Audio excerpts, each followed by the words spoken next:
Ya. Vos tenés examen hoy, ¿verdad?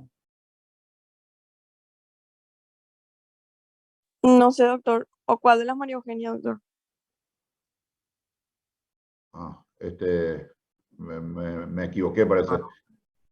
Cambio mi pregunta. ¿Quién es? Hay una estudiante que tiene que rendir hoy un examen. El, Doctor, María Eugenia Rivarola es. ¿Y está María Eugenia Rivarola? No, ¿verdad? Ya. Buen día, doctor Recalde. Tenemos con nuestros problemas domésticos. Vos sabés luego eso que ahora existe una figura de repechaje, medio que de onda nomás vos podés, bueno, voy a rendir nomás tal día. Buen ¿Verdad? día, ¿cómo está el profesor Rodas? Un gusto, buen día a los estudiantes. Sí, tienen muchos derechos ahora los estudiantes, así. Pero lo grave es que estudian menos. Sí, absolutamente, y sería importante volver a discutir en un claustro porque se le da, vamos a decir, el derecho, pero eso lleva al otro extremo de que si está bien, si hay duelo, si hay problemas de salud, y entendemos perfectamente eso, ¿verdad? Pero a veces por acomodo personal, ¿verdad? Y todo lo que nos conlleva, yo tengo que tomar examen escrito y tengo que tomar examen sobre paciente. Imagínate, tengo que armar una mesa. Y absolutamente, vamos a decir, no se justifica cuando se da situaciones como esta. Y es más, ayer tuve un examen y como no repito el examen para el repechaje, no repito el examen del parcial, desastre. O sea, te comento, doctor Recalde, de que le sacás del múltiple de Choi, que ya tienen todo luego, en mi caso, porque yo insisto mucho, le sacás la misma pregunta, por dar un ejemplo, dígame indicaciones de la pH-metría esofágica computarizada. Y cuando yo le pongo excepto, por ejemplo, ¿verdad? Y tildan bien el excepto. Pero cuando le pedí que cite 4 indicaciones, por ejemplo, ya, como dice esa modelo, nada que ver. No dice, no pronuncia todo, pues nada que ver, sino pone nada que ver. Bien, yo voy a querer, cuando terminemos con el doctor Recalde, conversar un poco de la evaluación de la última evaluación. Gente, ¿me escuchan? Entonces, recuérdeme tomar la lista y conversemos un poco. Tengo cosas muy puntuales que quiero compartir con ustedes. Hacemos un análisis, doctor Recalde, del examen anterior, ¿verdad? Esto que te cuento, por ejemplo. Sí. Y es útil porque hay algunos estudiantes que aprovechan eso, ¿verdad? Toma en cuenta. Lógicamente hay otros que, en fin, no le presta mucha importancia, pero hay un grupo importante de estudiantes que atiende y toma en cuenta, se nota eso, y es útil el tiempo que dedicamos a la evaluación de la evaluación. Bien, doctor Recalde, bienvenido de nuevo. Seguimos con nuestro, vamos a decir, módulo de coloproctología. Te comento que la última clase, las cosas positivas hay que contar, dice que fue muy provechosa y están buscando ya hablar para que vos vengas como jefe de cátedra, porque tantos tiempos ya, vamos a decir, no pudieron entender. Ahí ya está toda la nota firmada por Dalva Flor y una compañía. Demasiado claro me dijeron el comentario de la clase que tuvimos la semana anterior. De modo que bienvenido, y yo sabía que iba a ser así, de modo que muchas gracias. Yo también aprendo muchísimo, anoto completamente la idea de fuerza y tengo mis 50 preguntas al final de la clase. Doctor Recalde, todo tuyo, muchas gracias de nuevo. Muchas gracias, profesor Rodas. Sí, ellos saben que dónde encontrarme y como jefe o encargado de cátedra anatomía siempre le voy a esperar, así es que le espero sin problema. Cuando quieran, sí, saben los días y todo. Miércoles y viernes, 13 a 16 horas. Nos vemos ahí, muchachos. De ahí no nos movemos. Ok, entonces hoy vamos a... Veo que estamos en la mitad del auditorio que vamos a terminar.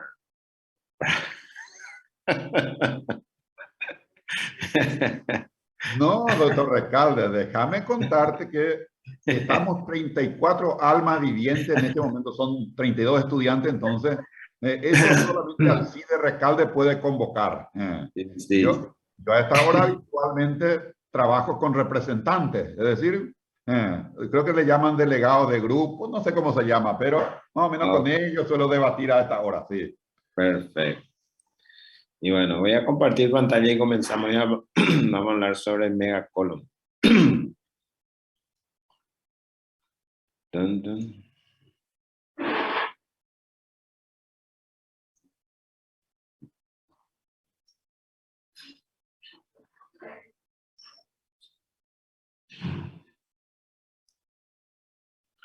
Bien, si me responden por favor si consiguen ver la pantalla.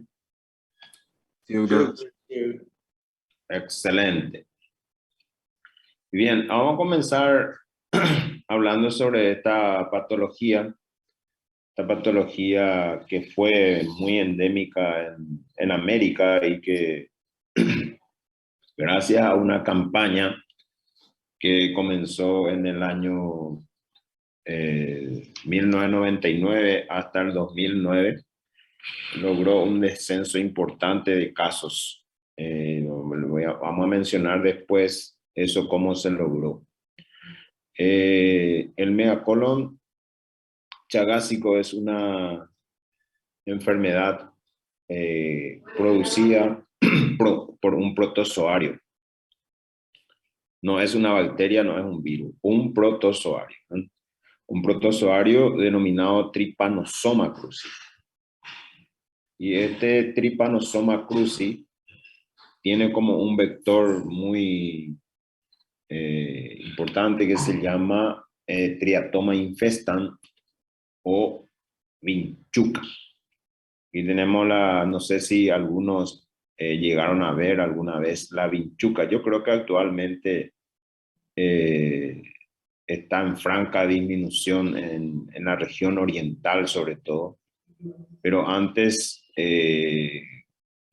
yo por ejemplo que crecí en el interior veía mucho, conozco la vinchuca, había visto en época de la escuela, de la secundaria, cuando vivía en Quindi. Y el profesor Rodas me imagino también en Iturbe, ¿verdad? Porque es mucho más endémico en zonas rurales.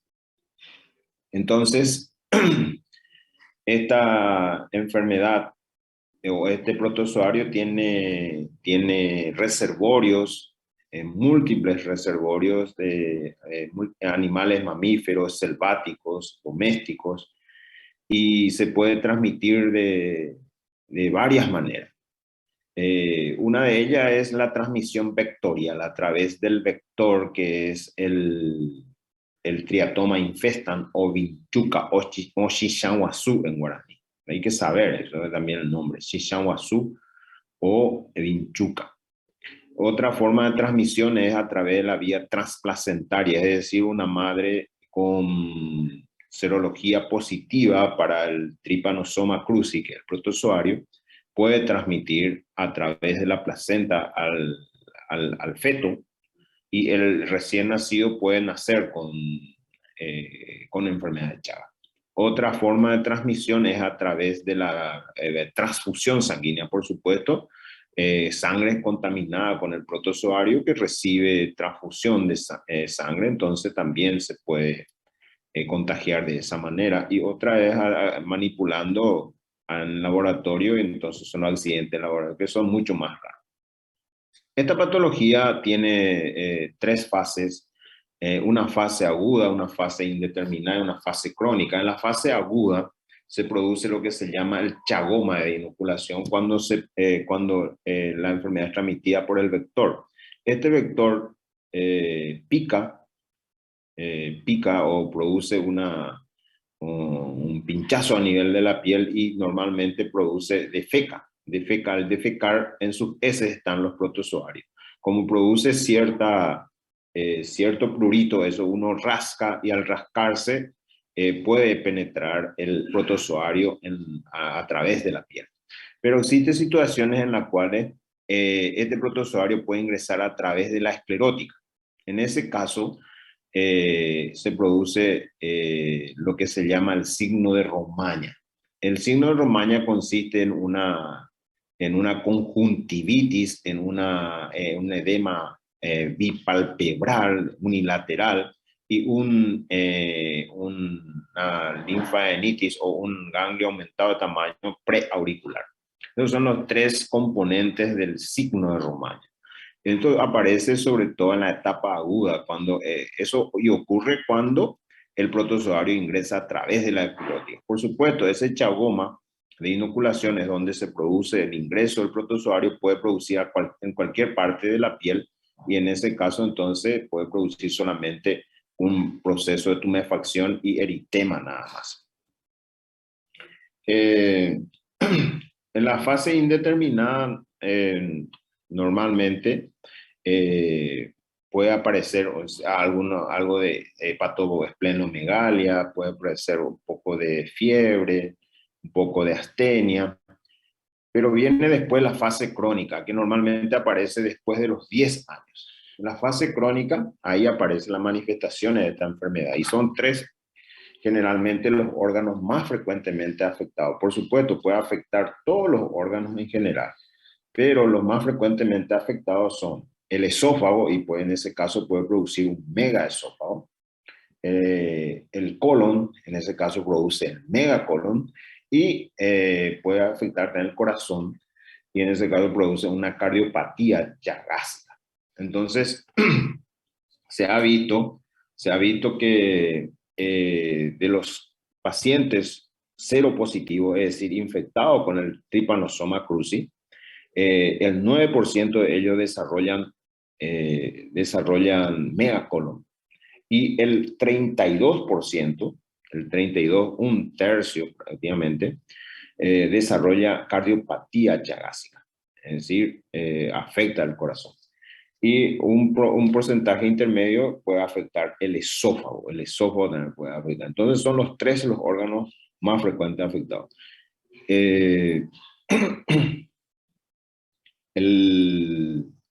Entonces, el megacolon, de lo que vamos a hablar nosotros, de una de las complicaciones crónicas, o sea, la manifestación crónica de la enfermedad, de la que vamos a hablar es del megacolon. Entonces, no vamos a hablar de megaesófago, seguramente eso van a hablar después con el profesor Rodas, o ya hablaron en la parte digestivo alto. Y la cardiopatía chagásica sí van a hablar seguramente en clínica médica. Bien, pero ¿qué es lo que es el megacolon? El megacolon es una enfermedad entonces adquirida, que consiste en una elongación quiere decir que se alarga el colon y se dilata el colon. Entonces, dos características ya importantes ahí: elongación y dilatación del colon. Y eso normalmente se acompaña de una éstasis fecal. ¿Qué quiere decir éstasis fecal? Una éstasis fecal crónica, es decir, hay poco movimiento o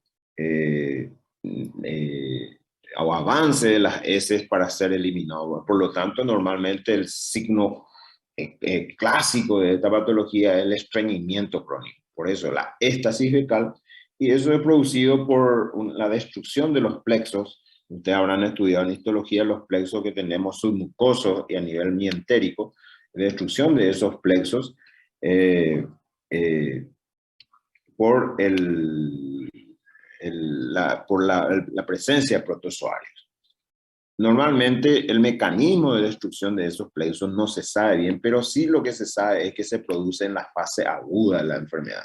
Es decir, cuando se produce la infección Perdón, inicial. perdón, Sí, doctor Recalde, por si tenga otra diapositiva, está en la misma diapositiva nomás por si, porque no se mueve aquí, megacolon chagásico solamente, por si haya proyectado otra diapositiva.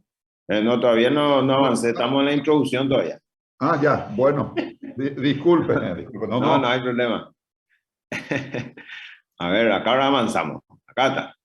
Este es aquí así se ve. Esto es un abdomen en donde se hace la laparotomía y se ve claro. Por anatomía ustedes saben que el colon presenta esto que es los apéndices epiploicos. ¿Se acuerdan? Apéndices epiploicos.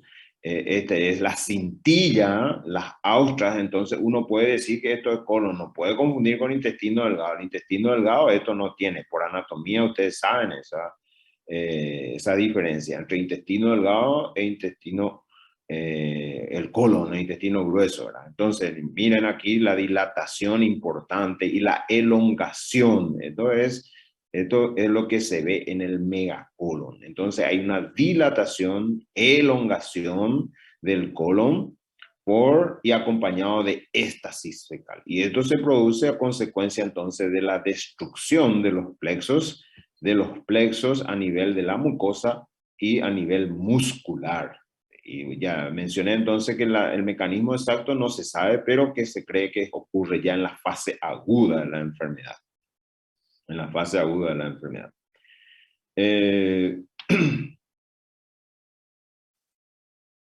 Esto es otra situación. Ustedes ven acá el colon elongado, dilatado, y esto ya perforado. Perforado. Esto ya es una complicación ya del megacolon chagásico, que vamos a hablar de aquí a un rato. Y esto ya lleva a un cuadro clínico severo, gravísimo, que es la peritonitis fecal. La peritonitis fecal es una peritonitis por materia fecal, cuando la materia fecal ya se encuentra en la cavidad peritoneal. Entonces, en el megacolon chagásico hay destrucción de los plexos. Estos tienen su nombre, de Auerbach y Meissner. Son plexos submucosos y plexos mientéricos, y eso lleva a una alteración de la motilidad del colon. Y es más, no solamente hay una alteración de la motilidad del colon en sí, sino también hay una incoordinación motora entre lo que es el colon y el recto. Normalmente, para que el contenido de la materia, el contenido del colon pase al recto, el colon tiene que contraerse y el recto relajarse. Y aquí ocurre una incoordinación. El recto no se relaja y de ahí entonces produce una distensión o dilatación del colon proximal. De ahí comienza normalmente la distensión, dilatación del. Entonces, la incoordinación motora es clave aquí para que produzca la dilatación. Normalmente entonces no se produce ese avance, no se facilita ese avance desde el colon hacia el recto. Por lo tanto, entonces el recto actúa como un obstáculo para esa progresión de ese hacia el recto. Por lo tanto, ahí empieza la dilatación. Entonces la dilatación del colon ahí se inicia desde la parte distal, es decir, la parte de la unión recto-simoidea hacia la parte proximal. Y puede dilatarse todo el colon en sí, todo el colon. Y elongarse, por supuesto, también.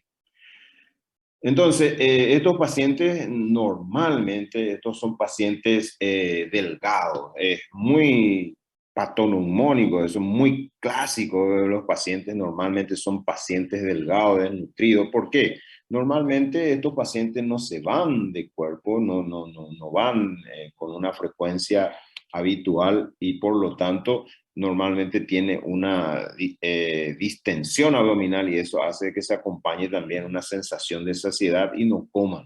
Entonces se desnutre este paciente. Y el síntoma clásico es el estreñimiento crónico. El estreñimiento. Nuestros pacientes normalmente no se van en la semana, se van cada 8 días, se van cada 15 días, inclusive al baño, y se van poco. Y al eliminar, a la dificultad de eliminar ese también se agrega una dificultad también de eliminar gases. Por eso puede tener un abdomen distendido estos pacientes. Y pueden haber distensiones localizadas, que lo denominamos también como balonamientos localizados. El diagnóstico de esta patología se hace a través de la epidemiología, la clínica, la seriología, la radiología y cuando se necesita, cuando algunas veces la biopsia rectal. Pero sí, esto es algo, no es imprescindible aislar el protozoario, no para hacer el diagnóstico, no es imprescindible buscar el Trypanosoma cruzi, no es necesario demostrar la presencia a través de los otros elementos. Entonces se puede hacer el diagnóstico. Normalmente en nuestro país si hay una dilatación y elongación del colon, no se piensa en otra cosa. Se piensa en megacolon directamente, porque es lo más común, o fue por lo menos lo más común. Es cierto, existe otra causa de megacolon, por ejemplo, el megacolon medicamentoso. Puede aparecer. Generalmente ese megacolon medicamentoso aparece en pacientes psiquiátricos que consumen a varias drogas antidepresivas. Las drogas antidepresivas normalmente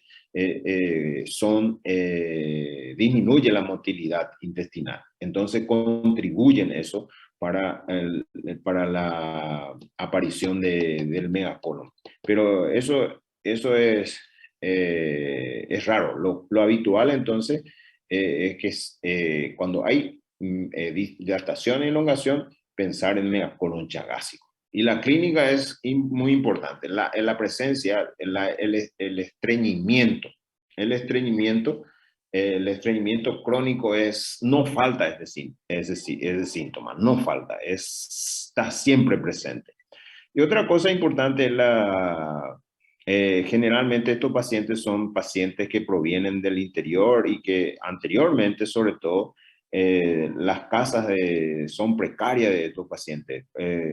No tenían paredes con revoque, tenían paredes, por ejemplo, con el famoso estaqueo que le llaman. El estaqueo, a lo mejor ustedes no conocen más eso. Eso consiste en colocar palos y con barro, rellenar los espacios. Eso se llaman estaqueos. Y normalmente eso presentan grietas posteriormente, y en esas grietas suelen habitar la vinchuca o chichahuazú.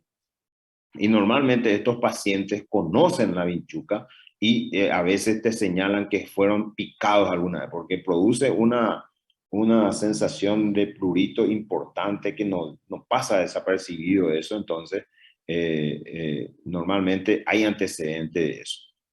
¿Y qué es lo que en la serología que nosotros pedimos? En la serología nosotros pedimos una test de inmunofluorescencia indirecta para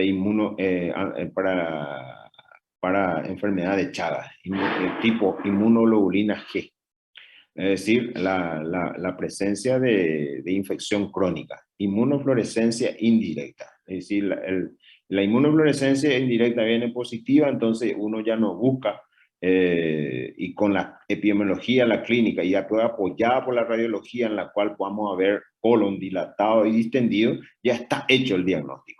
Pero en algunas situaciones se ha encontrado que la serología viene negativa, pero está la epidemiología, está la clínica y está la radiología, pero la serología negativa. En esos casos también hay que pedir por lo menos 3 veces. Y si en las 3 veces viene negativa, entonces, bueno, uno dice que es negativa, y si quiere corroborar, certificar la causa de la enfermedad de Chagas, entonces uno puede ir a la biopsia rectal. Y en la biopsia rectal lo que se biopsia es la musculatura del recto, no la mucosa, la musculatura. ¿Y qué es lo que se busca en la musculatura? Se busca la destrucción o ausencia o disminución de los plexos nerviosos, de los plexos nerviosos mientéricos. Entonces, normalmente uno no busca el protozoario, no busca en ningún momento el protozoario, aislar el protozoario.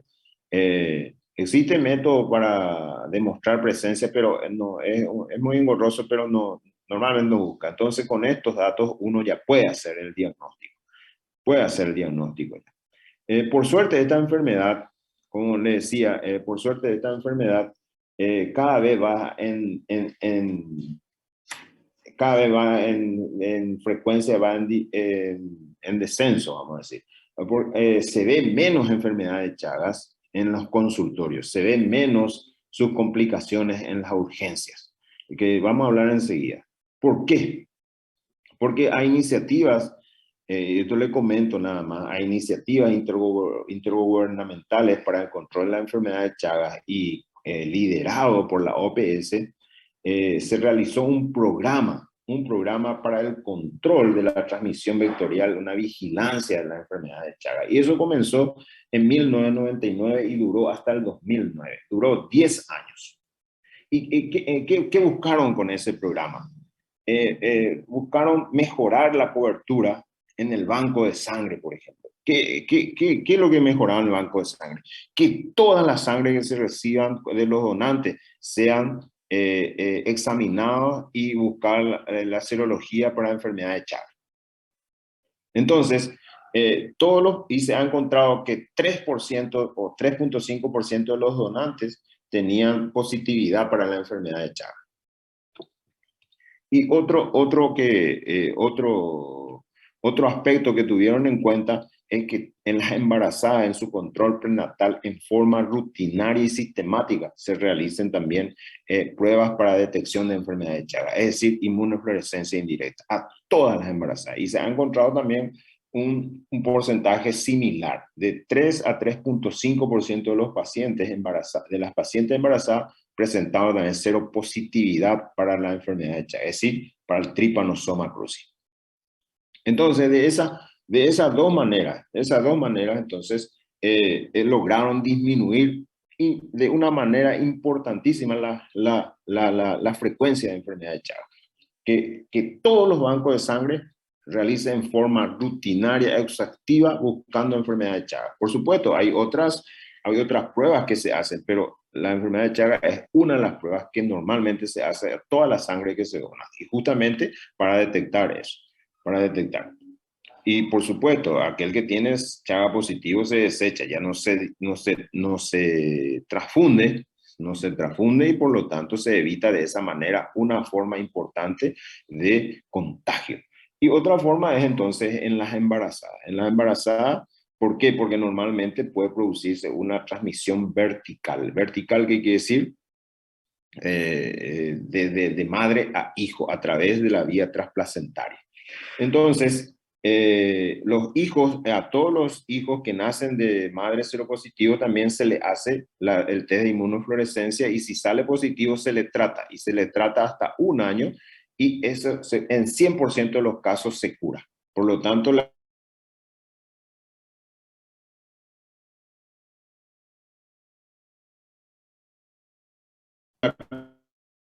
criatura ya deja de tener esa enfermedad. De esa manera se consigue entonces disminuir la enfermedad de Chagas. Y de esa manera entonces recibí nomás una llamada. Yo estoy anclado a mi teléfono celular, y cuando entra una llamada se corta, aparece la señal de internet. Por eso seguramente me escucharon entrecortado, pero ya corté. Vamos a continuar. Como no estoy en casa, entonces tengo conectado en el teléfono, y imposible a veces evitar la llamada de los muchachos. Eso ocurre. Disculpas por eso, pero ahora ya me escuchan bien otra vez, ¿verdad? Sí, doctor. Perfectamente ahora. Súper bien. Perfecto, ok. Y reitero siempre, cualquier cosa que no entiendan, ya me interrumpen y aclaramos la cosa sobre la marcha si hay algún problema. Así es que me interrumpen nada más. No le digo que escriban en el chat, porque el chat no puedo leer. No puedo leer por donde estoy presentando, no puedo leer. Entonces, interrúmpanme, abran su micrófono y me interrumpen, sin problema. Entonces, de esa manera se disminuyó muchísimo la frecuencia por supuesto, hay todavía algunos casos que aparecen ahí. El profesor Roa que hizo urgencia hasta hace poco, habrá visto todavía algunos casos, pero por supuesto, mucho menos de lo que seguramente habrá visto en la década de los 90, en la década de 2000, por ejemplo, y que actualmente. Por eso, justamente gracias a esa campaña, entonces se disminuyó muchísimo la enfermedad de Chagas, controlando la transmisión, la infección, cortando la infección. Entonces, controlando de dos maneras. Uno es la transmisión vertical y otra es la transmisión vectorial, por supuesto, la transmisión vectorial. Y la transfusión a través de la transfusional también. Entonces, de esa manera se disminuyó muchísimos casos de enfermedad de Chagas. Bueno, entonces, una vez diagnosticada la enfermedad de Chagas, el tratamiento prácticamente es quirúrgico. Y una cosa muy importante, con la cirugía no se consigue curar más, no se consigue. Lo que se trata de mejorar es el síntoma de la constipación. Entonces se trata de que desaparezca esa constipación, de que el paciente normalmente se vaya de cuerpo, pero la destrucción de esos plexos, más la destrucción de los plexos antilla, eso ya es irreversible, irrecuperable. Entonces lo que se trata normalmente entonces es de mejorar el hábito defecatorio de estos pacientes. Y eso se puede conseguir con la cirugía. Muchas veces, raras veces en realidad, se trata de estos pacientes desde el punto de vista médico. Por ejemplo, aquello que presenta una constipación leve, no es muy marcada su constipación, pero tiene Chagas positivo, por ejemplo, o inmunofluorescencia positiva para Chagas. En esos casos, entonces puede dar fibra y mejorar un poquitito, pero tarde o temprano eso termina otra vez en tratamiento. Y aquellos pacientes que tienen problemas serios, por ejemplo, enfermedades concomitantes que no pueden operarse porque tienen problemas de comorbilidades importantes, en esos casos entonces uno puede tratar de hacer tratamiento médico. Pero en síntesis, usted tiene que saber que la enfermedad de Chagas, cuando hay megacolon chagásico, el tratamiento es quirúrgico y el síntoma capital que es el estreñimiento. Es decir, para que el paciente se vaya normalmente de cuerpo o se vaya mejor de cuerpo. Eso es lo que se busca con el tratamiento quirúrgico. Y bueno, entonces, aliviar los síntomas y prevenir las complicaciones. Esos son los dos objetivos entonces del tratamiento quirúrgico, los dos objetivos importantes. Primero, ¿y qué síntoma es lo que se trata de aliviar? El estreñimiento, la constipación. Eso, y para que el paciente se vaya bien otra vez de cuerpo. Acá el principal problema del paciente es que no se va de cuerpo. No se va de cuerpo, no puede ir de cuerpo y con ello se distiende, no puede eliminar ni gases y con ello también disminuye el apetito y al disminuir el apetito consume menos alimento y se desnutre el paciente. Se desnutre. Es algo que es crónico, que aparece en años, no es una enfermedad que se manifiesta hoy y que después ya rápidamente ya tiene así. Normalmente estos pacientes, el estreñimiento tiene años, 5, 6, 7, 8 años y lleva a una desnutrición importante. Entonces, y las complicaciones que se trata de prevenir son dos fundamentalmente. Uno es la aparición del fecaloma, que vamos a hablar después, y otra es la del vólvulo del sigmoide. Entonces, son dos complicaciones que puede aparecer con la enfermedad de Chagas. Una, el fecaloma, la complicación. Una complicación es el fecaloma. Otra complicación es el vólvulo del sigmoides. Por supuesto, eso puede llevar a complicarse otra vez, llevar a una peritonitis, que como vimos, la peritonitis fecal. La peritonitis con una mortalidad altísima. Más del 60% de pacientes que tienen peritonitis fecal fallece. Es decir, 6 o más de 6 personas de cada 10 que tenga peritonitis fecal seguro fallece. Y si no fallece, prácticamente queda en terapia por lo menos 40 días a 2 meses. Así es que gravísimo es esa complicación. Bueno, entonces, dijimos ya dos cosas importantes ya. El megacolon, una vez diagnosticado, entonces el tratamiento es quirúrgico. Bueno, ¿y qué cirugía le vamos a hacer ahí? La pregunta. Y bueno, actualmente, hace poco nada más, hace menos de 5 años, se hace a estos pacientes un test que se llama test de expulsión del balón. ¿En qué consiste? A estos pacientes test de expulsión del balón, estos pacientes que tienen megacolon, se le pone una sonda en el recto y se le carga líquido, se le carga 100 ml de líquido, perdón, con 20 ml de líquido nada más, y con eso ya despierta algunos pacientes que tienen el recto normal, despierta la sensación o ganas de defecar. Y cuando se pasa los 100 ml, 100, 115 ml, ya hay una sensación de evacuación, es decir, de eliminación de ese balón. Se elimina ya prácticamente. Entonces, en esos pacientes que tienen un test de expulsión normal, es decir, con 20 ml nomás hay un deseo ya de defecación y con 100 ml ya es expulsión de ese balón, entonces decimos que tiene una defecación normal. En esos pacientes se le quita nada más el colon dilatado y se puede ya hacer una anastomosis colorectal. Anastomosis colorectal nada más.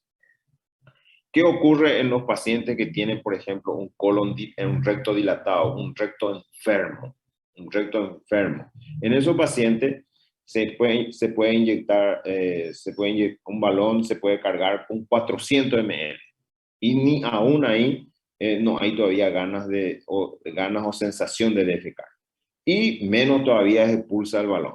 Por lo tanto, no expulsa luego el balón. Por lo tanto, en esos pacientes se debe evitar el recto, es decir, hacer una cirugía que se llama operación de Duhamel o de Duhamel-Haddad. Entonces, en esos pacientes se evita el recto, es decir, se evita el recto que actúa como obstáculo en esos pacientes. Entonces, muy importante acá, aquellos pacientes, diferenciar dos grupos. Aquellos pacientes que tienen recto normal. ¿Y quiénes son los que tienen recto normal? Los que tienen test de expulsión normal, test de expulsión del balón. En test de expulsión del balón, entonces, repito, se le pone una sonda, se le carga esa sonda con 20 ml y con 20 ml se hincha, se forma un bulto nada más del recto y ya hay deseo, gana de defecar. Y cuando se le carga 100 ml, que puede ser suero, agua, eso ya se expulsa. ¿Por qué? Ya hay contracción y expulsa eso. Eso es normal. Entonces, en esos pacientes se le quita nada más, por ejemplo, el sigmoide dilatado o el parte del colon dilatado y el recto después se anastomosa. Pero aquellos pacientes con recto dilatado, recto enfermo, recto que no es funcional, que actúa como obstáculo, en eso se carga inclusive 400 ml y no hay ni sensación de defecar, ganas de defecar. Entonces, en esos pacientes se debe evitar el recto. Y eso es una técnica que yo le voy a mostrar de aquí a poco, que se llama técnica de Duhamel o técnica de Duhamel-Haddad. ¿Ok? Entonces, dos cosas importantes ya que saber. Cuando el megacolon es quirúrgico. Y cuando es quirúrgico hay que determinar si el recto es normal o hay megarrecto o recto enfermo. Y eso determinamos entonces con el test de expulsión del balón. Cuando el recto es normal, entonces, sigmoidectomía nomás y hacemos una anastomosis término-terminal. Por supuesto, esto todo son pacientes que deben ser preparados, el colon se debe limpiar. Ya dijimos que hay éstasis fecal, hay muchísima materia fecal en esto, entonces hay que limpiar bien el colon. Se limpia bien, se prepara y se hace la cirugía programada. Para recordar nada más un poquitito, ustedes se acuerdan que a nivel del promontorio, desde el nivel del promontorio, entonces el recto, tenemos dos porciones, una porción del recto peritoneal y un recto subperitoneal. El recto peritoneal, el recto desde el promontorio hasta el piso del elevador normalmente mide 12 centímetros, más 3 centímetros acá del canal anal, entonces uno a través del rectoscopio puede medir eso y normalmente mide 15 centímetros, entonces 12 de recto y 3 de canal anal. El recto peritoneal, es decir, el peritoneo que recurre hasta la cara anterior, es la última en perder el peritoneo para formar acá el fondo del saco de Douglas, ¿se acuerdan? Entonces, dos tercios proximales del recto es peritoneal y un tercio inferior, distal, es subperitoneal. Subperitoneal es decir, por debajo acá del peritoneo parietal, o visceral sería ya. Bueno, entonces, de los 12 centímetros, 8 centímetros son entonces recto peritoneal y 4 centímetros entonces recto infraperitoneal. ¿Ok? Se va a recordar lo que es la anatomía en sí. Recuerden que para el colon, o al ángulo, el colon ascendente, el colon descendente, tienen fascias de coalescencia. ¿Qué es lo que es la fascia? Para recordar un poco la anatomía, cuando el meso del colon se adhiere al peritoneo parietal posterior y eso forman la fascia de coalescencia. Ejemplo de fascia de coalescencia, por ejemplo, acá tenemos la del colon ascendente, la del colon descendente. Recuerdan ustedes que se denomina fascia de Toll. Entonces, esto para poder movilizar, normalmente esa fascia se corta en el espacio parietocólico, este en el lado derecho, acá se debería hacer en el lado izquierdo, entonces para movilizar eso. Y cuando yo quiero hacer una sigmoidectomía, entonces levanto el sigmoide gracias a esa elevación de la fascia, y en el sigmoide lo que tengo que observar siempre es el uréter. El uréter tengo que observar ahí. El uréter, recuerdan por la ley de Luska, cruza los vasos ilíacos primitivos a los vasos ilíacos externos, ¿de acuerdo? Entonces, tengo que observar, por si yo levanto el uréter, puedo, si no veo, puedo lesionar, porque yo tengo que extirpar el sigmoide. Entonces, acá veo el uréter aquí y levanto acá el sigmoide. Entonces cuando el paciente tiene un recto normal, paciente preparado, por supuesto, preparado, ¿qué quiere decir? Paciente que se prepara en forma programada, se le limpia el colon, con laxantes, se le limpia bien, y una vez limpio, entonces se puede hacer la sigmoidectomía. Esto es los pacientes que tienen recto normal, test de expulsión normal. Se quita el sigmoide redundante, sigmoide elongado, y esto puede anastomosarse usando una sutura mecánica. El recto acá a nivel del promontorio,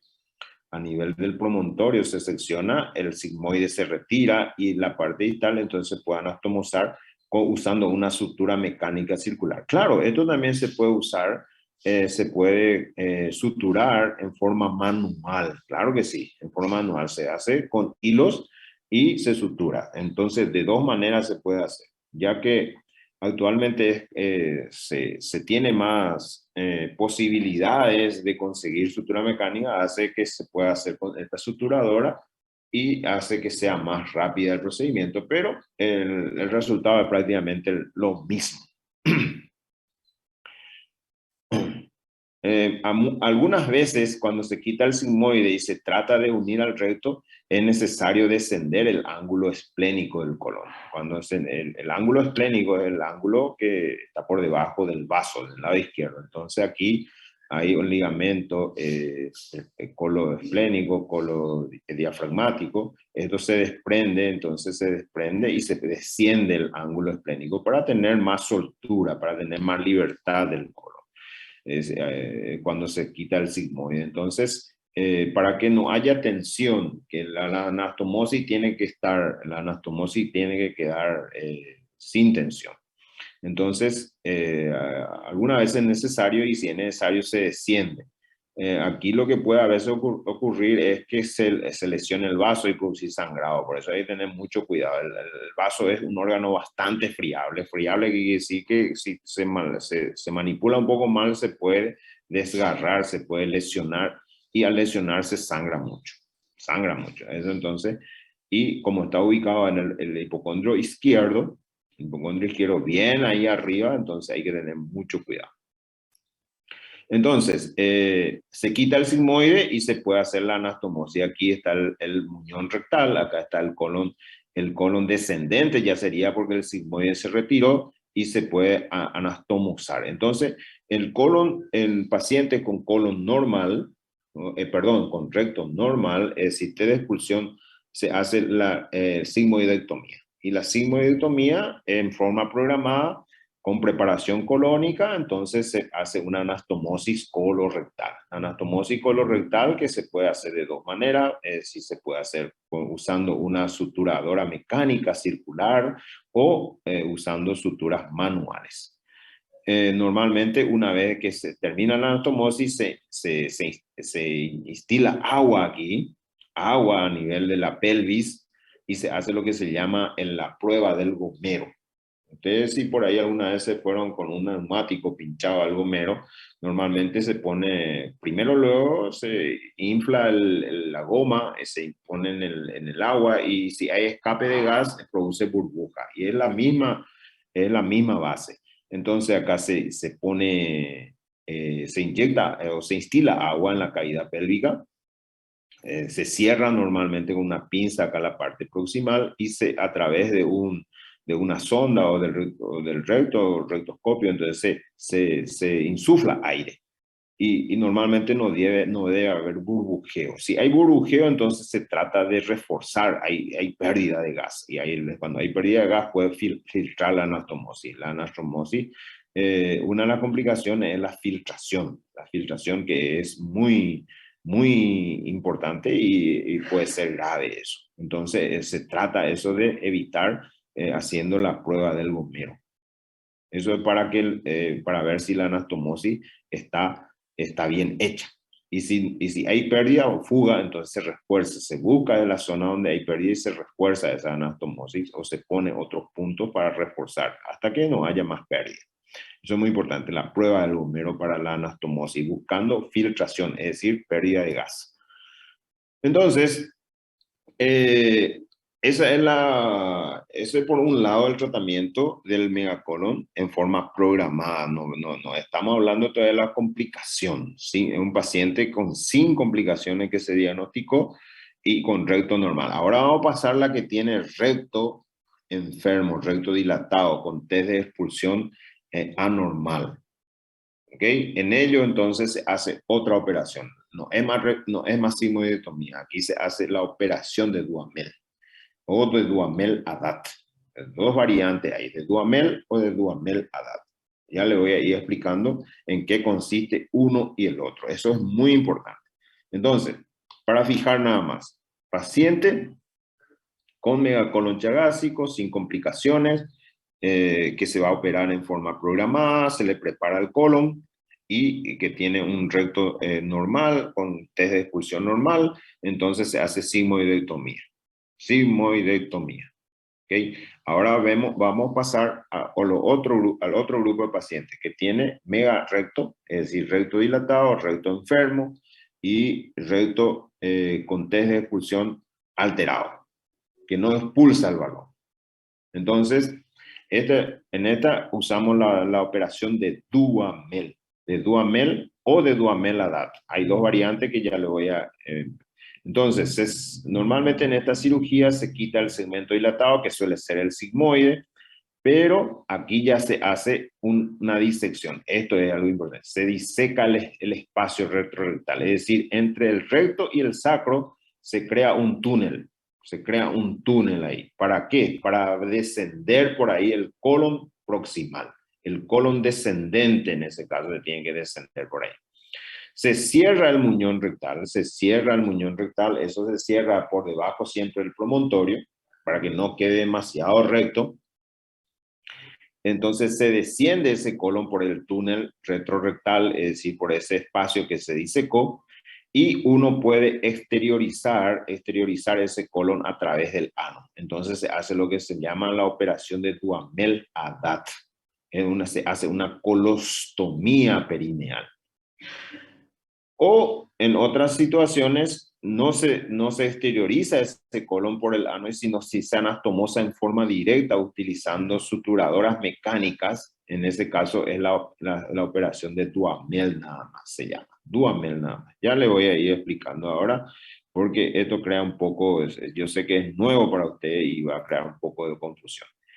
Bien, entonces, vamos primero con el uso de la sutura. Yo tengo posibilidad de usar sutura mecánica, aunque no todas las veces puedo tener esto, porque hay que reconocer que estos pacientes normalmente son pacientes muy pobres que vienen del interior, cuyo domicilio luego bastante precario, en la casa precaria, a veces no tienen o antes por lo menos, no tenían ni piso, eran de tierra el piso. Entonces, mucho antes no teníamos la posibilidad de adquirir esta sutura. Hay que recordar, esta sutura mecánica sale por lo menos 3 millones a 4 millones y es de uso una única vez, una sola vez, de descartables son. Imagínense, 4 millones o 3 millones de guaraníes sale este aparato, esta sutura mecánica. Entonces, para la operación de Duhamel, en este caso, la operación de Duhamel es la variante que se usa sutura mecánica, que puede ser circular o puede ser lineal. Entonces, pero siempre se diseca el espacio retrorrectal, es decir, se crea un túnel acá detrás del recto y por delante del sacro, se cierra el muñón rectal, se resecolla el sigmoide y entonces ese colon descendente se desciende y una vez acá en el recto subperitoneal, por eso es importante la anatomía que les recuerdo, recto subperitoneal, es decir, por debajo de la reflexión peritoneal, se hace la anastomosis, por debajo, en la cara posterior acá del recto, se hace la anastomosis. Acá se hace la anastomosis. Ustedes ven acá, está ya hecha la anastomosis acá. ¿En qué parte del recto? El recto subperitoneal, por debajo del fondo de saco de Douglas. Aquí se hace la anastomosis. Esto es utilizando un aparato circular, una sutura mecánica circular, o se puede usar dos suturas mecánicas lineales también se puede usar. Se usa entonces y queda ya aquí unido entonces a la pared posterior del recto, pero al recto subperitoneal aquí. Entonces se hace una anastomosis acá. De esa manera se evita el recto. La materia fecal va acá y de acá nomás ya prácticamente es eliminado. Ya no se acumula más materia fecal aquí en el recto y de esa manera se consigue una defecación casi normal, vamos a decir. Esta es la operación de Duhamel, entonces. La operación de Duhamel consiste entonces en quitar el sigmoide dilatado, en hacer un túnel detrás del recto, es decir, disecar el espacio retrorrectal, hacer descender el colon por ahí y anastomosar usando sutura mecánica circular o usando sutura mecánica lineal. Normalmente queda así, entonces, queda así. Miren aquí, así queda.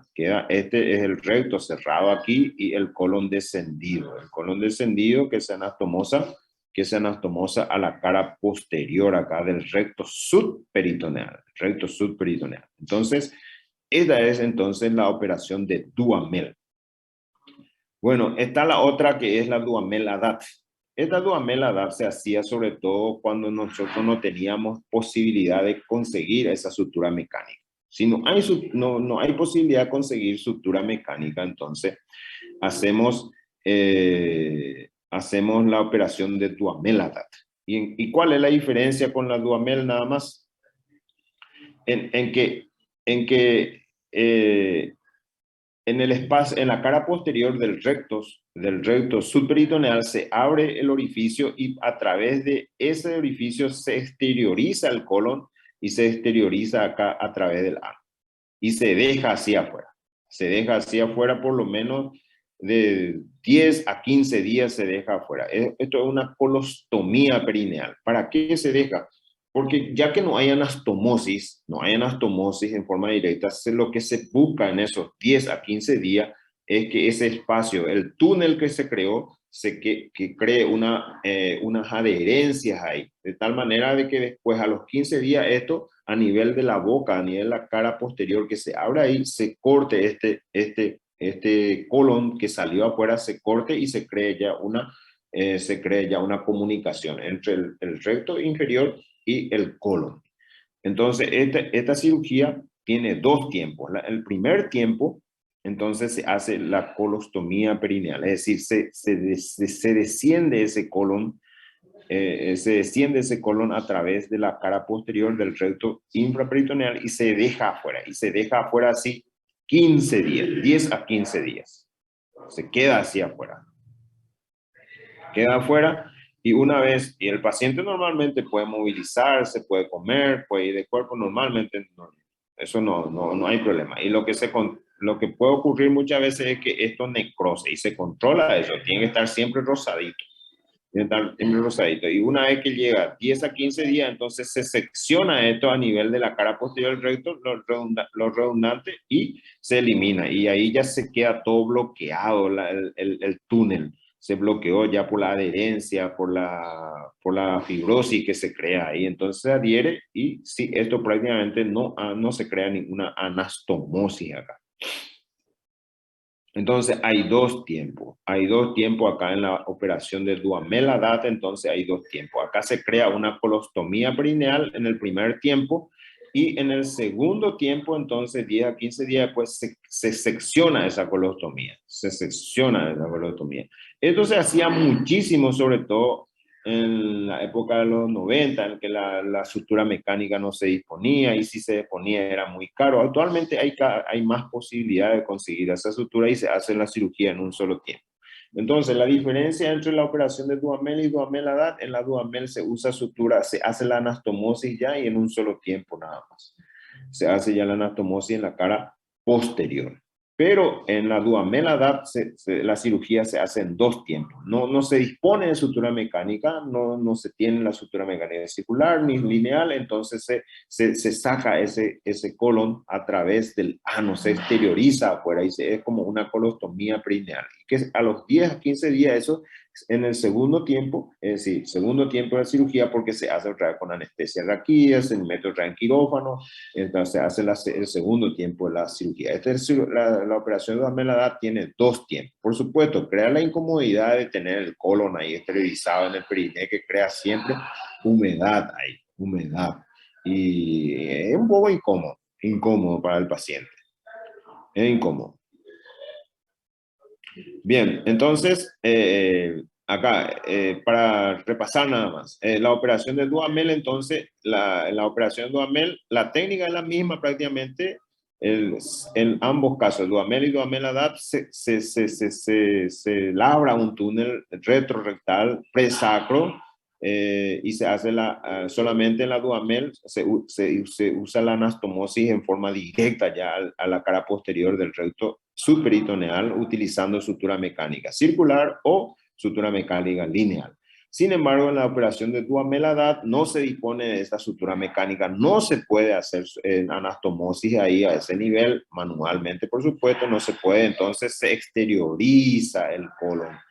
Se abre la abertura acá, se crea un orificio acá y de ahí se exterioriza, se saca aquí a través del ano, y ese es el primer tiempo, que a los 10 a 15 días en lo que se trata es, o se espera es que toda esta zona que se creó, el túnel, esté todo adherido, esté todo fibrosado ya aquí, entonces esté todo bloqueado, entonces este colon después se secciona aquí a nivel de la cara posterior del recto, se secciona y crea ya un orificio acá, crea una comunicación sin anastomosis por la adherencia. Entonces, esos 10 días o 15 días lo que se espera es para que se bloquee toda esta zona que se creó, el túnel que se creó, que se cree todo adherido, para que si hay escape, porque no hay anastomosis en forma directa, no hay anastomosis, no haya escape de contenido hacia la cavidad abdominal. Se bloquee todo. Eso es el tiempo que se espera para eso. Entonces, esa es la operación de Duhamel-Haddad. Entonces, Duhamel, un solo tiempo, suturas mecánicas se necesita. Duhamel-Haddad, 2 tiempos. ¿Por qué? Porque no se tiene sutura mecánica, se hace una colostomía perineal. En el segundo tiempo se secciona el colon exteriorizado. Ok, entonces, esas son las cirugías entonces que se hace el paciente en forma programada. Esto no se hace en la urgencia. Ojo, no se hace en la urgencia, se hace en programado. ¿Por qué? Porque se necesita pacientes, se necesita pacientes con colon preparado. Se prepara el colon y se hace una cirugía en forma programada. Bueno, entonces ahora vamos a hablar de las complicaciones del megacolon. Un paciente, las complicaciones, esto sí, ya se ven en la urgencia, se ven en la urgencia. El paciente entonces puede presentar fecaloma, vólvulo del sigmoide. Esas son las 2 complicaciones. A su vez, el fecaloma, el vólvulo del sigmoide, se puede ir a la peritonitis fecal. A la peritonitis fecal. ¿Qué es lo que es el fecaloma? Bueno, el fecaloma es una materia fecal dura, seca, pétrea, que prácticamente produce una obstrucción a nivel de mecánica a nivel de la luz de la unión recto-sigmoidea. Normalmente se forma la unión recto-sigmoidea y con el empuje de las S, eso hace que se vaya descendiendo de a poquito hacia la ampolla rectal. El fecaloma se puede sentir con el tacto rectal. En el tacto rectal se puede sentir como una masa pétrea, dura. ¿Y cuál es el tratamiento? El tratamiento es retirar esa materia fecal dura, pétrea. ¿Por qué? Porque normalmente está obstruyendo. Es un ejemplo clásico de una obstrucción intraluminal. Entonces está obstruyendo ahí. Eso impide que avance las S, se eliminen las S y a veces impide también la eliminación de gases. Produce entonces distensión del paciente. Entonces hay que romper. Normalmente entonces la parte distal de esa materia fecal se vuelve pétrea, dura. ¿Por qué? Porque se deshidrata. Y normalmente si se tiene que romper en forma manual. Muchas veces ni en forma manual no se puede romper. En esos casos entonces hay que instilar como a manera de enema, se puede instilar suero fisiológico o enema bicarbonatado de tal manera a hidratar ese fecaloma nuevamente, esa materia fecal. Al hidratarse entonces para disminuir la consistencia y romper. Si no se puede romper, en la sala del paciente se debe llevar en quirófano y bajo anestesia, entonces se rompe eso y se limpia el intestino. Se limpia el intestino y una vez que se limpia, entonces se hace ya la cirugía en forma programada. Este fecaloma puede muchas veces producir ya por lesión por decúbito, le llama, por compresión ahí a nivel de la mucosa. De tanto tiempo que está ahí, puede estar comprimiendo la mucosa y puede producir ulceraciones, desfacelo de la mucosa e inclusive puede llegar a perforar la pared del recto. Otra complicación es el vólvulo del sigmoide. Ya dijimos que el sigmoide es la primera parte que se... Junior, tu micrófono. Alexis, hay una pregunta, Alexis. ¿Tenés alguna pregunta? No, pero Okay. Se habilitó nomás. Bueno, el vólvulo del sigmoide, ya dijimos que el primer segmento del colon que se empieza a dilatar, a distenderse el sigmoide. Entonces el sigmoide puede dilatar, elongarse y en ese proceso puede sufrir torsión. puede sufrir torsión sobre su eje. Eso es lo que se llama vólvulo. Esa torsión puede ser 360 grados, puede ser 180 grados, depende. Entonces, cuando la torsión es total, puede producir una obstrucción total. Y cuando hay una torsión incompleta, puede producir una obstrucción parcial. Por supuesto, cuando este vólvulo, al torcerse también, como los vasos sanguíneos que llegan ahí a ese nivel, puede sufrir alteraciones. Es decir, lo primero que puede sufrir es que las venas, el retorno venoso sea alterado. Las venas no puedan hacer retorno, entonces puede sufrir un problema de circulación. O que la sangre no llegue en forma directa. En esos casos, entonces puede sufrir necrosis. Y al sufrir necrosis, por supuesto, se puede perforar y se lleva a la peritonitis también, a la peritonitis fecal. Bien, este por ejemplo es un caso, ustedes ven acá, es un caso en la cual, esta es la placa radiográfica de este paciente ya preoperatorio, ya estando en quirófano. Ustedes ven acá, este es el diafragma del lado derecho, aquí tiene que estar el hígado y este es el neumoperitoneo. Neumoperitoneo, ya hay una perforación, ya hay una peritonitis acá. Abrimos entonces, es un paciente que viene en la urgencia, una peritonitis, no tiene ni un estudio previo, y esto encontramos, un colon dilatado, miren, necrosado, esto todo verde necrosado. ¿Y qué es lo que tuvo este paciente? Tuvo un vólvulo, y al tener el vólvulo después se perforó el vólvulo, y al perforarse tuvo una peritonitis fecal. Esto es categórico, es un megacolon chagásico. Ya dijimos, vólvulo es igual prácticamente a colon chagásico en nuestro país. En los otros países que tienen, por ejemplo, están en la altura, tipo Bolivia, tipo Perú, y eso pueden sufrir un megacolon de tipo de las alturas por hipoxia, pero eso no vemos nosotros acá. Ellos describen eso, pero lo que nosotros vemos es por Chagas, por el Trypanosoma cruzi, por el protozoario. Entonces, esto es una peritonitis. La peritonitis fecal, ya dijimos, más del 60% fallecen esto. Inclusive en el quirófano fallecen estos pacientes. ¿Por qué? Por la sepsis, ¿no? Imagínense, materia fecal dentro de la cavidad peritoneal. Es prácticamente la cantidad de bacterias ya en las heces, en la sangre. Un ratito, por favor, voy a cerrar mi puerta. Acá demasiado hablando, muchachos, están muy entusiasmados.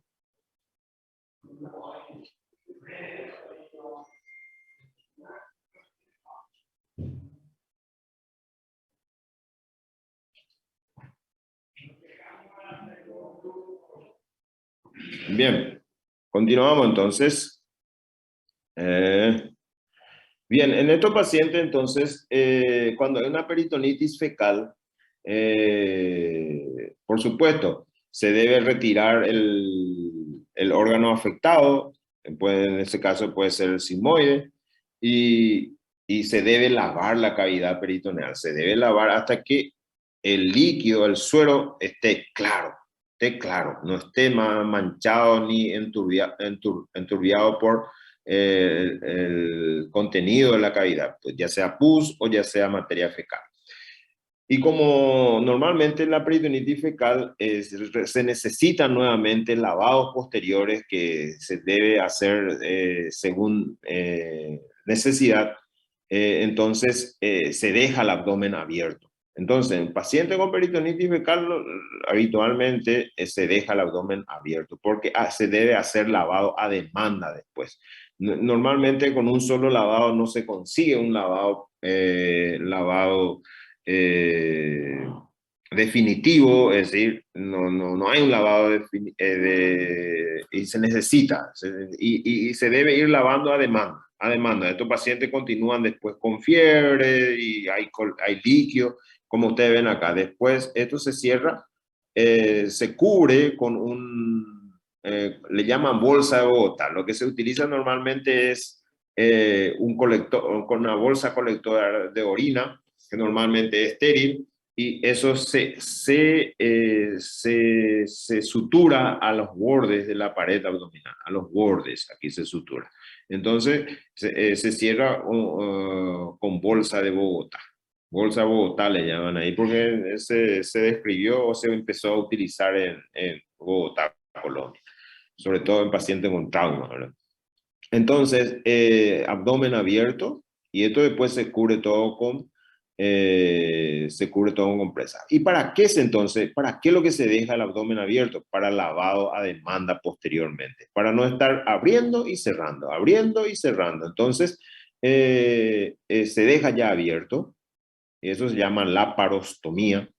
Laparostomía, abdomen abierto, y se cubre con bolsa de Bogotá. ¿Cuál es la complicación de esto habitualmente? La aparición de esto después.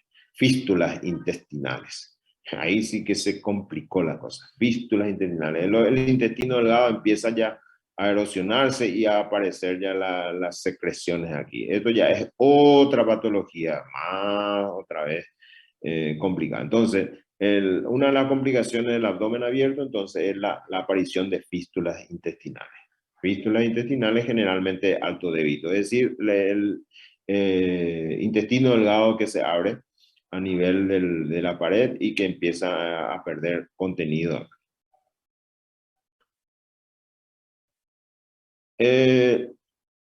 Cuando hay un vólvulo del sigmoide, esto es lo que se ve en la placa radiográfica de abdomen. Ustedes ven acá la U invertida. El signo de la U invertida. Esto es el signo clásico del vólvulo del sigmoide. El signo de la U invertida. Y bueno, ¿y cómo se trata el vólvulo del sigmoide? El vólvulo del sigmoide, toda vez que el paciente no presente signo de peritonitis, no tenga antecedentes de fiebre, entonces se sospecha de que hay una vitalidad conservada del colon volvulado, es decir, del colon torcido. Pero si hay ya de entrada peritonitis, si hay fiebre, si hay fiebre, entonces ya se considera que ya se perforó, como en el caso anterior, se perforó, entonces ya se hace directamente cirugía. Entonces, y si no hay fiebre, no hay peritonitis, se trata de desvolvular este vólvulo. Desvolvular, ¿en qué consiste? Normalmente el proctólogo, no los cirujanos generales de urgencia normal, no tienen lo que es el rectosigmoidoscopio. El rectosigmoidoscopio es un aparato, un tubo que se introduce a través del recto para mirar ahí.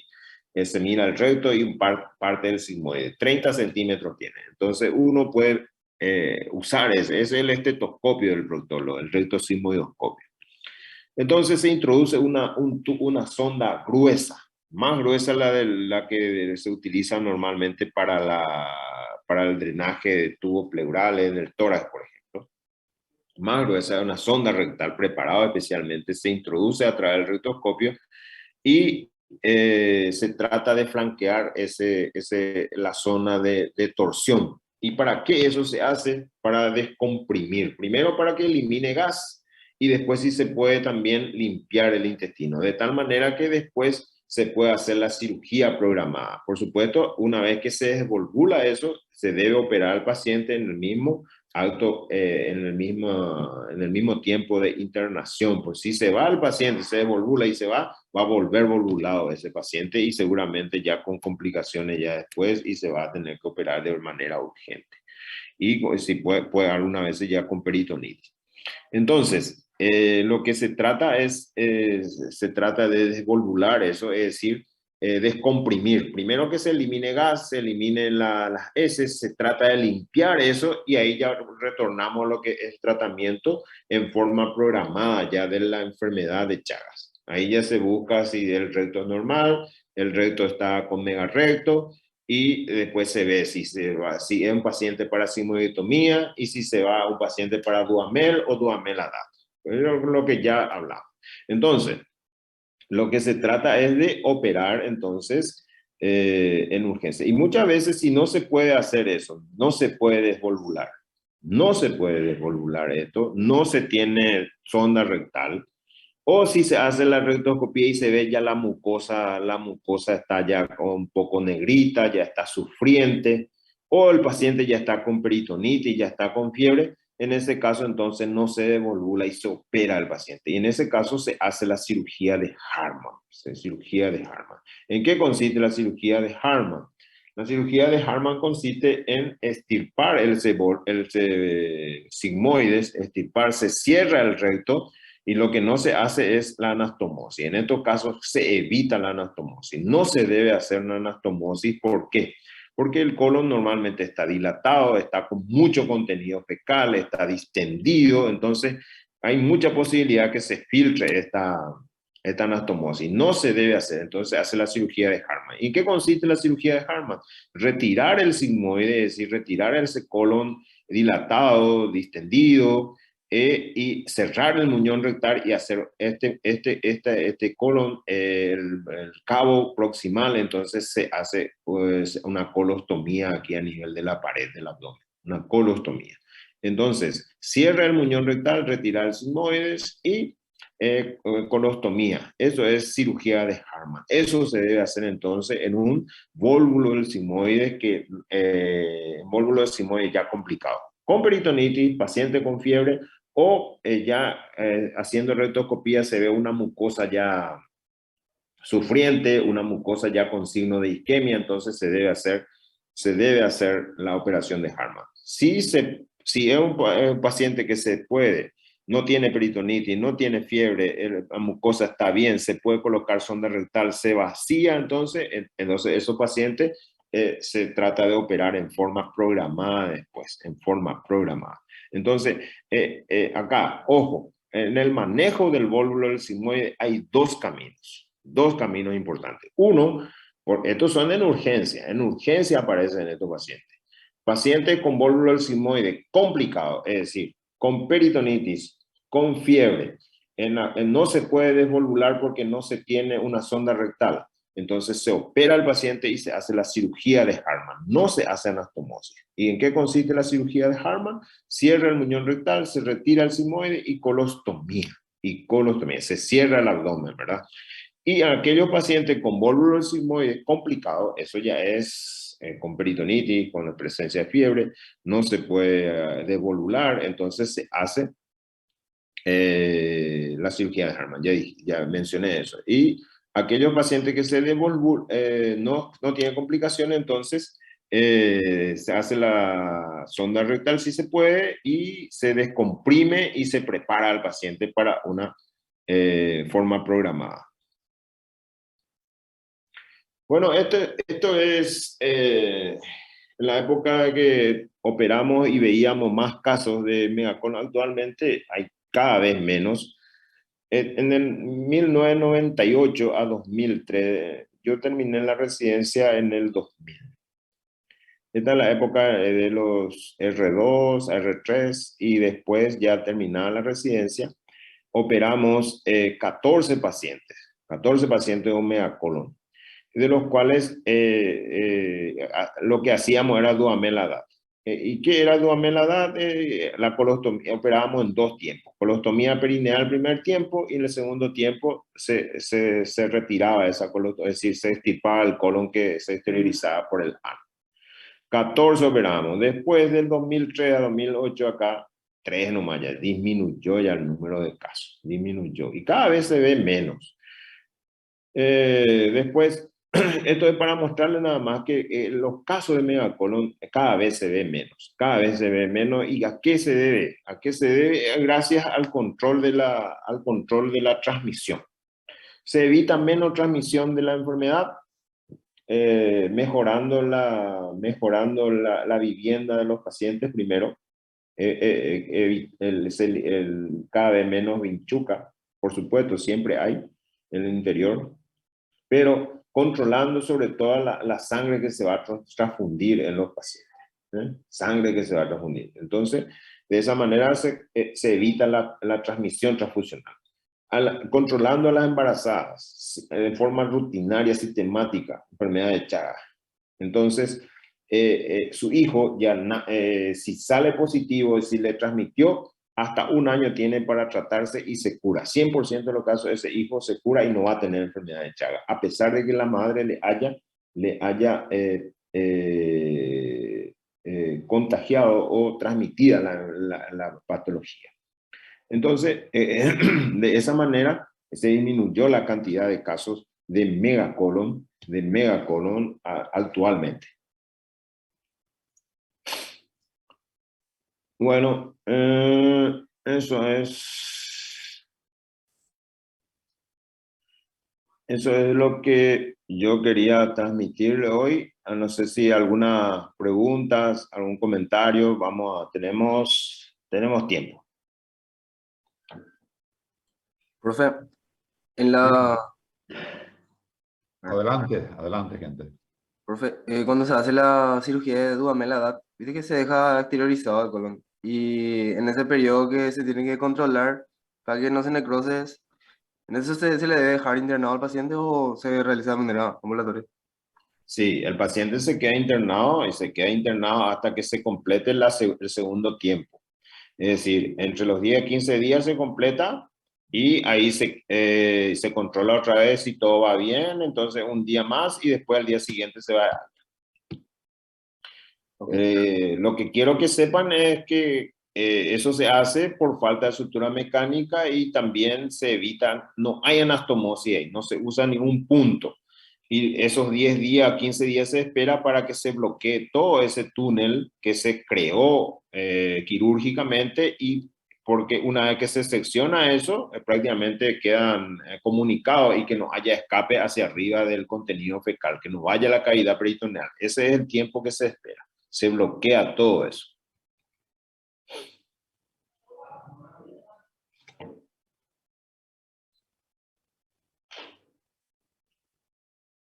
¿Otra pregunta?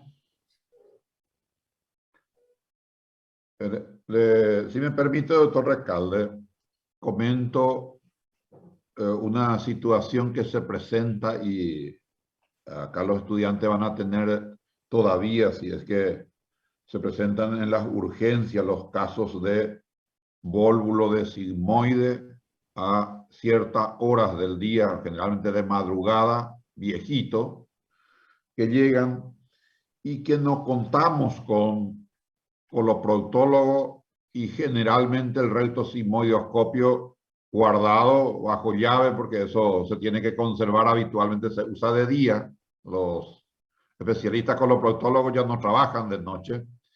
Y entonces me refiero en ámbito público, en el ámbito hospitalario. Y entonces yo me convertí en un polémico coloproctólogo en los últimos 10 años, porque se me convocaba, como hacía mucha urgencia, todos los casos de vólvulo de sigmoide y con la sonda rectal. Con la sonda rectal, sin tener una perforación, he desvolvulado casi todos los casos. O sea, vólvulo, y se me convocaba previsión social en el ministerio donde trabajaba, y eso por supuesto que se me ocurrió presentar en un coloquio, yo todo churro con mi resultado, y no se imaginan ustedes la bajada de caña que me hicieron todos los coloproctólogos, hablaban todos juntos. Me enviaron a la China, que eso no se hace más, que eso voy a perforar ahora y voy a tener complicaciones, y que de ninguna manera yo puedo eso decir a la gente joven que hoy día se maneja con recto sigmoidoscopio. Eso. Por supuesto que le contesté, ustedes los acorbatados, lógicamente bien churro, ellos sentados en el coloquio, vamos a decir, súper elegante, y le digo, a las 2 de la mañana, viejito que viene de San Pedro, 86 años, con múltiple patología, y yo jefe de guardia, ¿qué tengo que ofrecerle? Le llevo a una operación de, en este caso de Hartmann, lo que acabamos de escuchar, se muere el paciente, generalmente se muere el paciente. Intento yo con mi obsoleta metodología y le salvo. Claro, ¿cuál es la expectativa que uno tiene con un abuelo de 86 años? Y prolongar más. Ese ya viene a ser el chiche, vamos a decir, de la familia, ¿verdad? Así un poco el ciclo nuestro, ¿verdad? Entonces, no se imaginan los dardos que me tiraron. Lo cierto es que salí vilipendiado y yo siempre, para no quedarme, vamos a decir, con eso solamente, siempre promociono esa medida y quiero requerir la opinión del profesor Recalde. Es una medida que resulta, es más, cuando uno repite mucho, sabe cuándo tiene que avanzar. Porque cuando da mucha vuelta el vólvulo, uno cuando avanza con la sonda se le tranca y no hay que insistir. Es más, la escena que se presenta cuando es suave, suavemente se avanza, ya tiene que alguien esperar porque ahí viene el chorro, generalmente el líquido, vamos a decir, el primer chorro que ensucia todo lo que me rodean allí, ¿verdad? Yo me preparo como un astronauta más o menos cuando voy a hacer mi procedimiento y todo el mundo me sigue porque soy un famoso en desvolvular a la madrugada. Y lógicamente a los acorbatados, tranquilos, perfumados, eso no le gusta. Profesor Recalde, coméntenos un poco, vos llegaste a hacer un tiempito también, guardia de urgencia, ¿verdad? Ahora ya no. ¿Qué hay al respecto? ¿Cómo sigue eso? Sí, es muy importante aclarar a los estudiantes que la indicación no estamos discutiendo, la de desvolvular. Se trata de desvolvular todo aquello que no tenga peritonitis, que no tenga fiebre y en la cual no se sospecha que esté ya necrosado el colon. Entonces, eso se trata de desvolvular. Lo que el profesor Roda está diciendo nada más que él desvolvula sin el rectoscopio, sin una visión directa. No tiene rectoscopio, no, si el hospital está bajo llave, él no tiene acceso a eso. Entonces, la recomendación es que se desvolvule bajo visión directa. Primero, observar cómo está la mucosa, si está rosadita, y si hacer avanzar la sonda rectal bajo visión directa, suave. Esa es la recomendación, pero el doctor Roa no tiene la posibilidad, no tiene esa situación ideal, pero tiene por lo menos la sonda rectal. La sonda rectal tiene que tener una punta roma, la punta roma. No se usa cualquier sonda así que se corta nada más y con eso se quiere avanzar con eso, se va a perforar cualquier cosa. Entonces, debe usarse una sonda preparada para eso, la sonda rectal, es decir, una sonda con punta roma, que no sea traumática.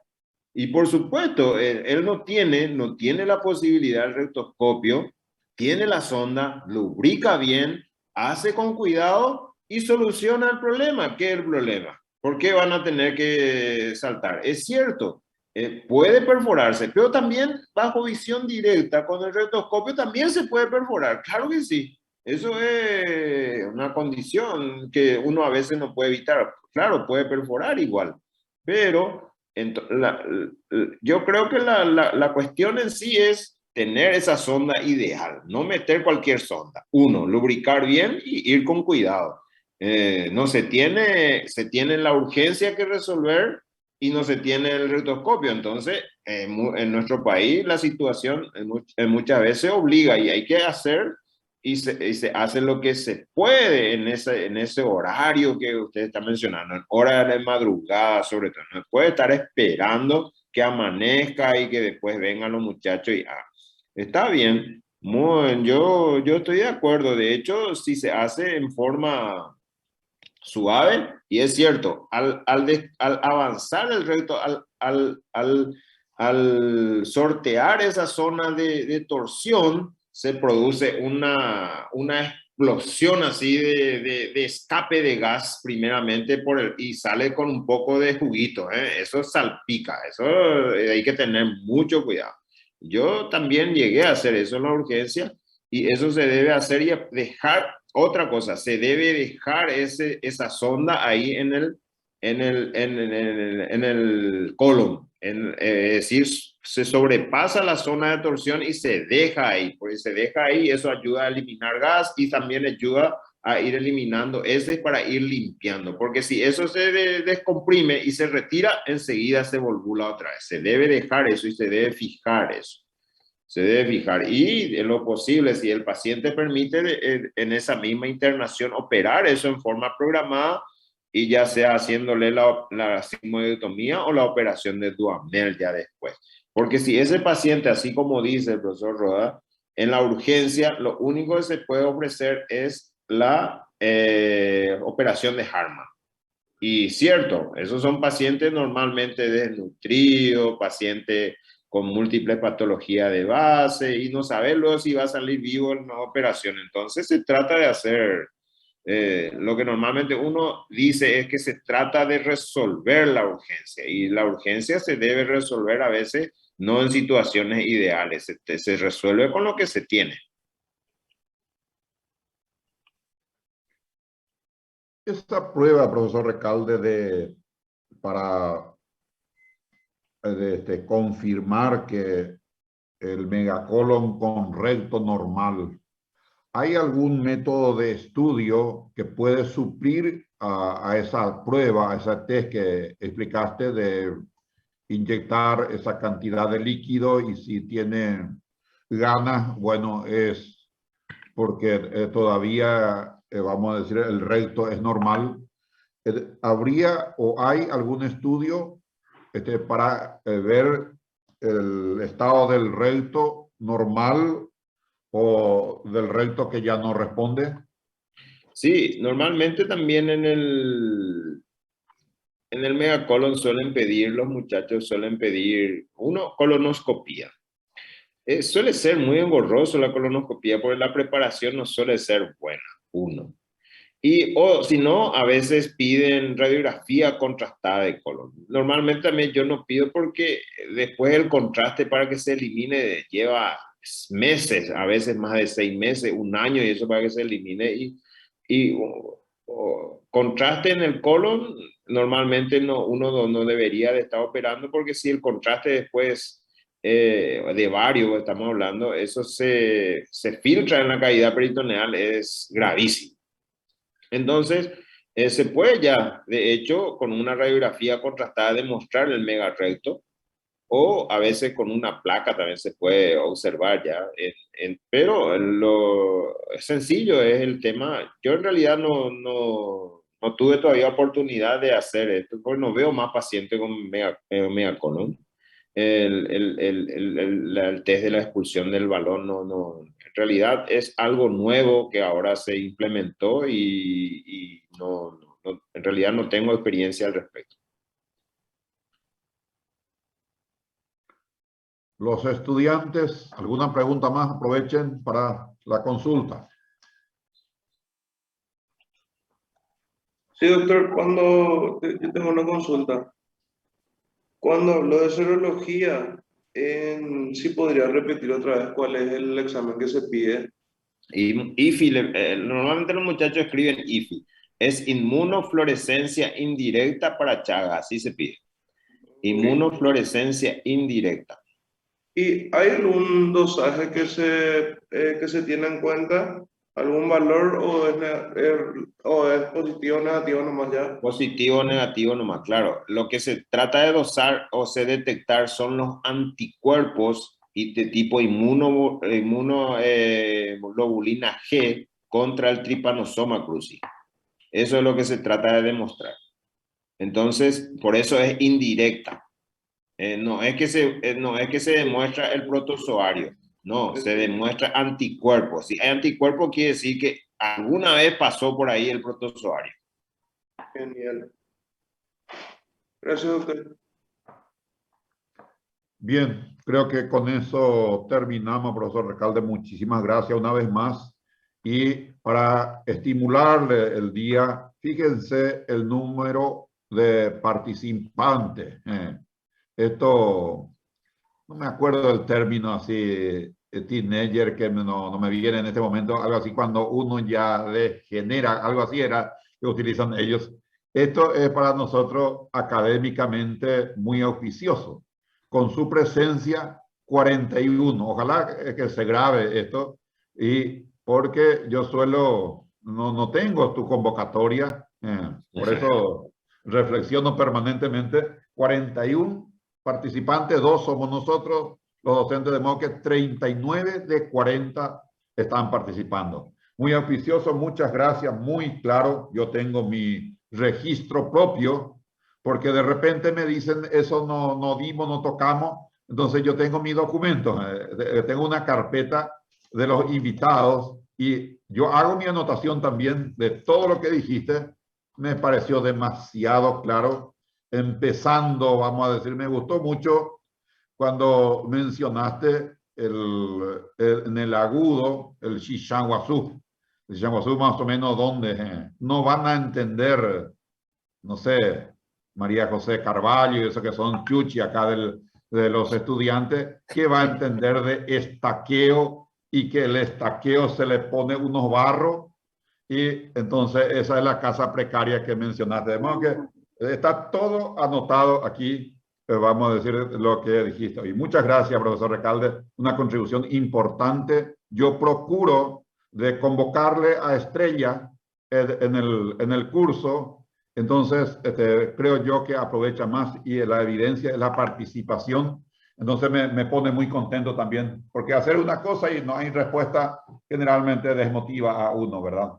Gracias, profesor. Y le liberamos entonces, porque yo voy a continuar. Hacemos la evaluación de la evaluación. Rindieron, que a veces me bajan la caña también en este momento, pero no tengo otra. Me pongo a eso, pero tenemos que analizar. Gracias, profesor. Un gusto. Hasta el próximo miércoles. Saludos. Muchas gracias. Bien, voy a proyectar de inmediato, gente, nuestro examen, que creo que no fue problema esta vez